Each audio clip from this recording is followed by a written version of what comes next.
Myself Khalid Hassan Milo, and today's video is about cutaneous wound healing. So cutaneous মানে skin wound healing. So আমরা দেখেছি যে আমাদের repair যে প্রসেসটা আছে, এই রিপেয়ার প্রসেসের আরেকটা নাম হচ্ছে healing. So healing is one type of repair. So cutaneous wand healing মানে আমাদের স্কিনে যখন কোনো ইনজুরি হয়ে সেটা রিপেয়ার হবে যে প্রসেসের মাধ্যমে, অর্থাৎ যেটা আমাদের স্কিনকে ইনভলভ করবে এবং স্কিনটা রিপেয়ার হবে যে প্রসেসের মাধ্যমে, সেটাকে আমরা বলবো কিউটেনিয়াস ওন্ড হিলিং. এই কিউটেনিয়াস ওন্ড এটা ট্রু প্রসেসের মাধ্যমে হিলিং হতে পারে. একটা হচ্ছে প্রাইমারি ইন্টেনশন আর আরেকটা হচ্ছে হিলিং বাই সেকেন্ডারি ইন্টেনশন. এখন প্রাইমারি ইন্টেনশন এটাকে আমরা বলি ফার্স্ট ইন্টেনশন, আর সেকেন্ডারি ইন্টেনশনকে এটাকে আমরা বলি সেকেন্ড ইন্টেনশনও বলা হয়. এখন কেন প্রাইমারি এবং ইন্টেনশন এই কথাগুলো ব্যবহার করা হচ্ছে? So what is intention? In medical science intention মানে process of wound healing. In medical science intention মানে প্রসেস অফ ওয়ান্ড হিলিং, অর্থাৎ আমাদের উন্ডটা যে হিল হচ্ছে এটা যে প্রসেসের মাধ্যমে হিল হচ্ছে সেটাকেই আমরা বলবো ইন্টেনশন. এখন প্রাইমারি ইন্টেনশন বা ফার্স্ট ইন্টেনশন, অর্থাৎ এখানে উন্ড হিলিংয়ের যে উন্ডটা হিল হবে এর শুধু ফার্স্ট অর্থাৎ প্রথম একটা প্রসেস থাকবে. অর্থাৎ এখানে কি যে ফার্স্ট অর্থাৎ প্রথমবারের প্রসেস অফ ওয়ান্ড হিলিং, অর্থাৎ প্রথমবারেই এই ওয়ান্ড হিলিংটা হয়ে যাবে, এজন্য এটাকে বলছে প্রাইমারি. অর্থাৎ একবারেই এটা ওয়ান্ড হিলিং হয়ে যাবে, অর্থাৎ first process of wound healing যেটা সেটাতেই এটা ওয়ান্ড হিলিং হয়ে যাবে. আচ্ছা, আর হচ্ছে সেকেন্ডারি ইন্টেনশন মানে secondary process of wound healing. Secondary মানে কি? আমরা সেকেন্ডারি মানে অর্থাৎ এখানে প্রাইমারি একটা ইভেন্ট আছে, দেন সেকেন্ডারি একটা ইভেন্ট আছে. অর্থাৎ এখানে ওয়ান্ড হিলিংটা হবে এটা সেকেন্ডারি একটা প্রসেসের মাধ্যমে. অর্থাৎ এখানে দুইটা ইভেন্ট হবে, অর্থাৎ প্রথমে একটা ইভেন্ট হবে, এরপরে সেকেন্ডারি একটা ইভেন্ট হবে যার মাধ্যমে আমাদের ওয়ান্ড হিল হবে. কিন্তু ফার্স্ট ইন্টেনশনের ক্ষেত্রে জাস্ট ওয়ান্ড হিল হবে কি একটা ইন্টেনশনের মাধ্যমে. এখন আমরা উদাহরণ দিয়ে বিষয়টা ক্লিয়ার করে নিই. যেমন যেখানে ধরি যে আমাদের একটা জায়গাতে কেটে গিয়েছে, স্কিন কেটে গিয়েছে, কিন্তু স্কিনের কেটে গেলে তো দুইটা এজে ভাগ হয়ে যায়. এই দুইটা মার্জিন বা দুইটা এজ যদি খুব কাছাকাছি থাকে এবং এদেরকে যদি কাছাকাছি কোনোভাবে আনা যায়, এনে যদি সেলাই করে দেওয়া যায়, তাহলে দেখা যাবে যে যেহেতু দুইটা ইপিথেলিয়াল সেলকে আমরা কাছাকাছি এনে দিলাম, এখানে ইপিথেলিয়াল রিজেনারেশনের মাধ্যমে দ্রুত আমাদের হিল হয়ে যাবে. অর্থাৎ এখানে কোনো সেকেন্ডারি ইভেন্ট হবে না.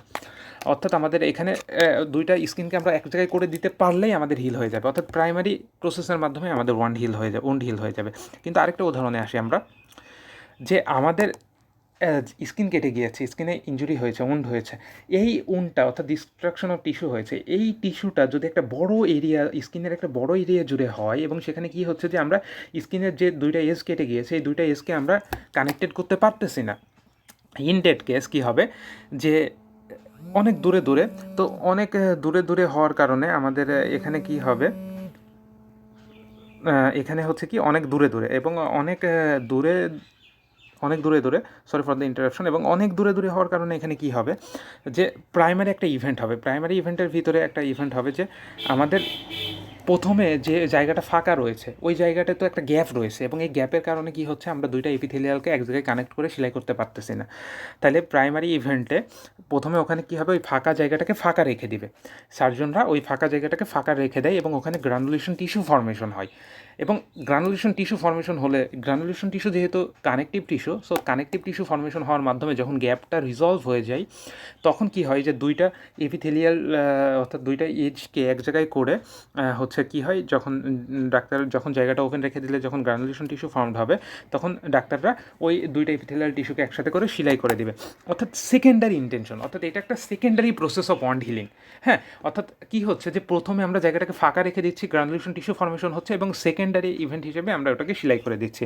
অর্থাৎ প্রাইমারি ইন্টেনশনে জাস্ট একটা ইভেন্ট হচ্ছে, সেকেন্ডারি ইন্টেনশনে দুইটা ইভেন্ট হচ্ছে. এই রকম সার্জারিতে আরও একটি ইন্টেনশন রয়েছে যেটাকে আমরা বলি টার্সিয়ারি ইন্টেনশন, বা প্যাথোলজিতে দুইটা ইন্টেনশনই রয়েছে.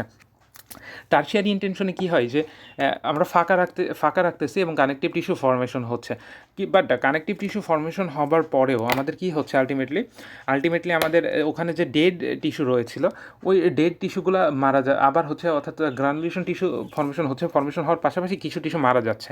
তখন আমরা টারশিয়ারি ইভেন্ট হিসেবে মারা যাওয়া টিস্যুগুলোকে আগে সরাই ফেলি, অর্থাৎ আমাদের ইনসিশন দিয়ে ওইটাকে কেটে ফেলি, তারপরে আবার হচ্ছে দুইটাকে ইনজুরি করে দিই, অর্থাৎ দুইটাকে সংযুক্ত করে দিই।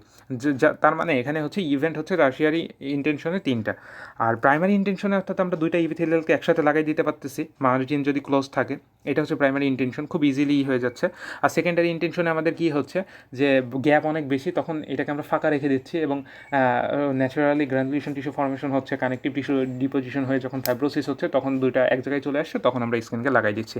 অর্থাৎ প্রাইমারি ইন্টেনশনে আমাদের রিজেনারেশন হচ্ছে এবং সেকেন্ডারি ইন্টেনশনে আমাদের প্রথমে হচ্ছে ফাইব্রোসিস, পরে রিজেনারেশন। সো ফাইব্রোসিস রিজেনারেশন দুটাই হচ্ছে। এখন what is the basic difference? Primary intention তখনই হবে যখন টিস্যু ড্যামেজটা মিনিমাম হবে, আর যেহেতু অনেক বড় গ্যাপ থাকতে হবে সেহেতু সেকেন্ডারি ইন্টেনশনে এক্সটেন্সিভ হবে। মার্জিনটা প্রাইমারি ইন্টেনশনে ইউনাইটেড থাকবে, সেকেন্ডারি ইন্টেনশনে সেপারেটেড থাকবে, হ্যাঁ, লেসারেটেড টাইপ। আর আমরা জানি যে শার্প কাটিং এজ ওয়েপন দিয়ে সাধারণত হয় প্রাইমারি ইন্টেনশন ইঞ্জুরি, যেমন অপারেশন করার সময় সারোরা যে হচ্ছে সার্জিক্যাল ব্লেড দিয়ে যে কাটে, এটা হচ্ছে প্রাইমারি ইন্টেনশন ইঞ্জুরি।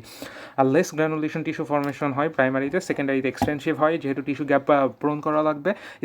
স্কার ফর্মেশনটা স্মল হবে, যেহেতু এখানে রিজেনারেশন হচ্ছে, ইভেন নো স্কার ফর্মেশন মেবি অকার্স, আর এখানে লার্জ হবে সেকেন্ডারি ইন্টেনশনে।